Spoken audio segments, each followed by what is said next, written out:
আজকের এই ভিডিওতে আমরা পঞ্চম শ্রেণী তৃতীয় পরীক্ষার মূল্যায়ন 2025 অর্থাৎ ফাইনাল এক্সামের পরিবেশ বিষয়ের 3 দাগের প্রশ্নপত্র অর্থাৎ বনগাঁ কবি কেশবলাল বিদ্যাপীঠ এই বিদ্যালয়ের সমস্ত প্রশ্নের উত্তরগুলি সমাধান করব। প্রশ্নপত্র সমাধান করার আগে বলে দিই, আমার পরবর্তী ভিডিওগুলি বানাতে অনুপ্রাণিত করার জন্য চ্যানেলটিকে সাবস্ক্রাইব করে বেল আইকনটি অল করে দেবে এবং এই ভিডিওটিকে লাইক কমেন্ট ও শেয়ার করে দেবে। প্রথমে একে দাগে আছে সঠিক উত্তরটি বেছে নিয়ে লেখো।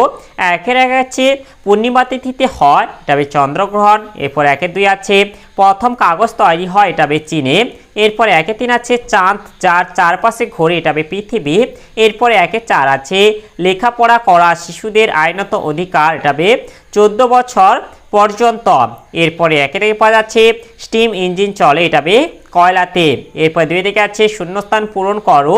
2 থেকে 1 আছে তালপাতায় লেখা বইগুলিকে এটা হবে পুঁথি বলে।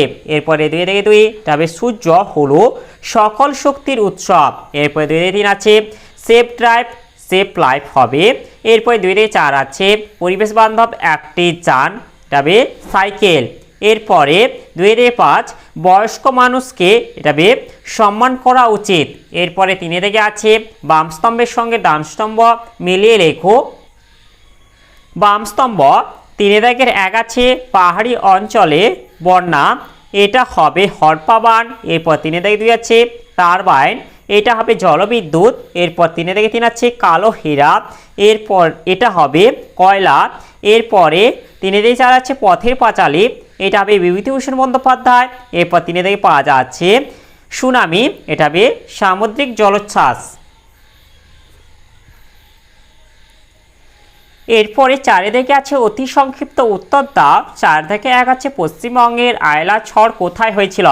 এর উত্তরটি হবে 2009 সালের 25শে মে পশ্চিমবঙ্গের বঙ্গোপসাগরীয় উপকূল থেকে যে বিধ্বংসী ঝড়ের উৎপত্তি ঘটেছিল সেটি আয়লা নামে পরিচিত, অর্থাৎ হচ্ছে এটা হবে পশ্চিমবঙ্গের বঙ্গোপসাগরীয় উপকূলে। এরপরে 4 থেকে 2 আছে পানসি কি? এর উত্তরটি হলো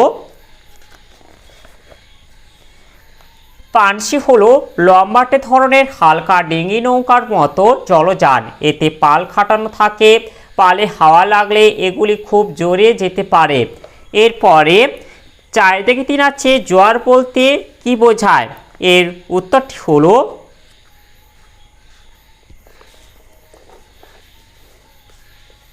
বিশালাকার পৃথিবীর প্রায় 3 ভাগ জল এবং মাত্র 1 ভাগ স্থল। এই বিস্তীর্ণ জলরাশির ওপর চাঁদ ও সূর্যের মিলিত আকর্ষণ বল যথেষ্ট বেশি। এই আকর্ষণের প্রভাবে জলরাশি ফুলে ওঠে, জোয়ারের সৃষ্টি হয়। এরপরে 4 থেকে 4 আছে ঝালং কোথায় অবস্থিত? এটা হবে ঝালং ভুটানে অবস্থিত। এরপর 4 থেকে 5 আছে ভরা কটাল কোন তিথিতে হয়? এর উত্তরটি হবে ভরা কটাল অমাবস্যা ও পূর্ণিমা তিথিতে হয়। এরপরে 5 থেকে আছে অল্প কথায় নিচের প্রশ্নগুলির উত্তর দাও। 5 থেকে 1 আছে শিশুদের প্রধান মৌলিক অধিকারগুলি কি কি? এর উত্তরটি হলো শিশুদের অবশ্য প্রয়োজনীয় অধিকারগুলি হলো 1 বেঁচে থাকার অধিকার, 2 খাদ্য ও পানীয় জল পাওয়ার অধিকার, 3 স্বাস্থ্য ভালো রাখা, অসুখ হলে চিকিৎসা পাওয়ার অধিকার, 4 অবৈতনিক ও বাধ্যতামূলক শিক্ষা লাভের অধিকার, 5 নিজের নাম পরিচয় জানা ও প্রকাশ করার অধিকার, 6 নিজের মত প্রকাশ ও আলোচনা স্বাধীনতা, 7 মারধর ও মানসিক পীড়ন থেকে সুরক্ষার অধিকার প্রভৃতি। এরপরে 5 থেকে 2 আছে স্বাস্থ্য ভালো রাখতে কি কি করবে? এর উত্তরটি হলো স্বাস্থ্য ভালো করার উপায়। মানব জীবনে স্বাস্থ্য হলো অমূল্য সম্পদ, সুতরাং স্বাস্থ্য ভালো রাখতে গেলে আমাদের কতগুলি করণীয় দিক রয়েছে। সেগুলি হলো শরীরের যত্ন নেওয়া, ব্যক্তিগত পরিচ্ছন্নতা স্বাস্থ্য রক্ষার একটি গুরুত্বপূর্ণ দিক। আমাদের উচিত দেহের অঙ্গ প্রত্যঙ্গের যত্ন নেওয়া ও সর্বত্র পরিষ্কার পরিচ্ছন্নতা বজায় রাখা, এমনকি শরীর সুস্থ ও স্বাভাবিক রাখার জন্য নিয়মিত খাওয়া, জলপান করা, শাকসবজি খাওয়া, খেলাধুলা করা, শরীরচর্চা করা, যেমন দৌড়াতে হবে, সাঁতার কাটতে হবে এবং নিয়মিত যোগব্যায়াম করতে হবে। এরপরে 5-3 আছে সূর্যের আলো কি কাজে ব্যবহার করা হয়? এর উত্তরটি হলো, এর উত্তরটি আমরা এখান থেকে বলে দেব, সূর্য থেকে আমরা আলো ও উত্তাপ পাই যা বিভিন্ন কাজে লাগে। যেমন 1, সূর্যের আলোয় বীজ থেকে নতুন উদ্ভিদের জন্ম হয়। সূর্যের আলো নিয়ে গাছেরা সালোকসংশ্লেষ প্রক্রিয়ায় খাদ্য তৈরি করে। 2, সূর্যের আলোয় জন্মানো উদ্ভিদ মাটির নিচে চাপা পড়ে কয়লা তৈরি হয়, সেই কয়লা পুড়িয়ে তাপবিদ্যুৎ হয়। 3, সূর্য শক্তিকে কাজে লাগিয়ে বিদ্যুৎ তৈরি হয়। 4, সূর্য শক্তি দিয়ে আমরা আলো জ্বালাই, গাড়ি চালাই। এরপরে 5-4 আছে কয়েকটি জলযানের নাম লেখো। কয়েকটি জলযানের নাম হলো নৌকা, জাহাজ, পানসি, স্টিমার ইত্যাদি। এরপরে 5-5 আছে রাস্তায় চলার সময় কি কি সতর্কতা অবলম্বন করবে? এর উত্তরটি হলো, এর উত্তরটি আমরা এখান থেকে বলে দেব। 1 হচ্ছে গাড়িতে বসার সময় সিট বেল্ট ব্যবহার করব। 2, বাবা মা বা বড় কারোর সঙ্গে মোটর বাইকে চাপলে নিজে হেলমেট পরব এবং অন্যকেও হেলমেট পরতে বলবো। এরপর 3, সিগন্যাল দেখে রাস্তা পার হব। 4, জেব্রা ক্রসিং বরাবর রাস্তা পার হব। 5, রাস্তা পারাপারের জন্য ফুটব্রিজ বা সাবওয়ে থাকলে তা ব্যবহার করব। 6, রেলওয়ে ক্রসিং পার হওয়ার সময় সিগন্যাল দেখে পার হব। সবুজ সিগন্যাল থাকলেও যাত্রীবাহী ট্রেন বা মালগাড়ি চলে যাওয়া পর্যন্ত অপেক্ষা করব। 7, বাসে চললে নির্দিষ্ট স্টপেজে ওঠা নামা করব। 8, রাস্তার পাশে ফুটপাত দিয়ে হাঁটব। 9, ফুটপাতহীন রাস্তার বাঁ দিক দিয়ে হাঁটব। 10, রাস্তায় সতর্ক থাকব। এরপরে 6 থেকে আছে নিচের প্রশ্নগুলির উত্তর দাও যে কোনো 4টি। 6 থেকে 1 আছে প্রাচীনকালে মানুষ কিভাবে চলাফেরা করতেন? এর উত্তরটি হলো, এর উত্তরটি আমি বলে দিচ্ছি, তোমরা এটা লিখে নাও। আগেকার দিনে মানুষ 2টি যানবাহনে চলাচল করত, যেমন হচ্ছে গরু গাড়ি এবং পালকি। আগেকার দিনে ঘোড়া গাড়িতে বা পালকিতে যাওয়ার খরচ ছিল বেশি, তাই সাধারণ মানুষ হেঁটেই যেতেন। তবে দূরে যেতে হলে মালপত্র, বয়স্ক এবং শিশুরা গরুর গাড়িতে যেত।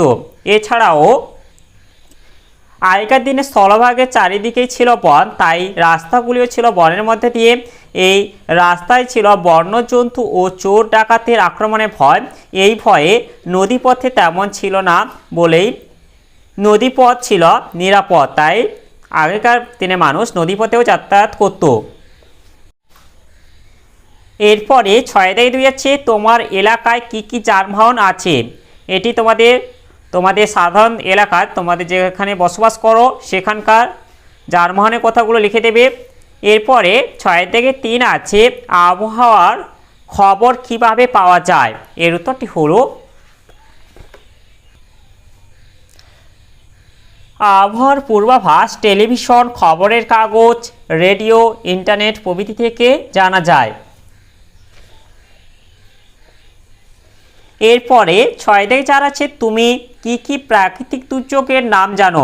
এর উত্তরটি হলো, আমি ভূমিকম্প, বন্যা, সুনামি, ঘূর্ণিঝড়, হরপাবান প্রভৃতি প্রাকৃতিক দুর্যোগের নাম জানি।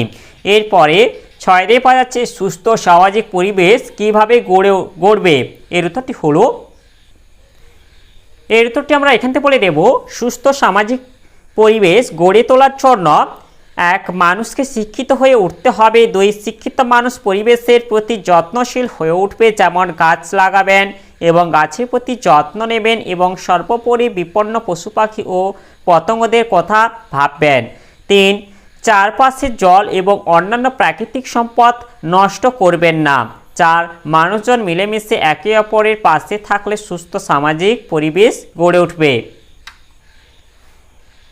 তাহলে আজকের ভিডিওতে আমরা যে 3 দাগের প্রশ্নপত্রটি ছিল তা আজ সমাধান করলাম। এবং ভিডিওটি শেষ করার আগে বলে দিই, তোমরা যারা এখনও পর্যন্ত চ্যানেলটিকে সাবস্ক্রাইব করোনি অবশ্যই চ্যানেলটিকে সাবস্ক্রাইব করে দাও, যাতে পরবর্তী ভিডিওগুলি নোটিফিকেশান তাড়াতাড়ি পাওয়ার জন্য।